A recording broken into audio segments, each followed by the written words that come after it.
How to fix Samsung internet browser keeps stopping on Android phone. Hello guys, in today's video I'm gonna show you how to fix Samsung internet browser keeps stopping on Android phone. First open settings and here scroll down until you find apps, and now click apps again, and here type Samsung, click on it and then click for stop, and after that click storage.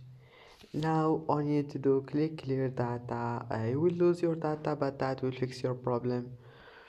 Now clear data and go back, try again, and if that doesn't fix your problem, now click this one, draw over other apps, make sure this one is disabled, and this one, right, system settings, allow it, don't forget to allow it. And that's it. Now go back and try again. I hope that can fix your problem. Don't forget like, and see you in the next video.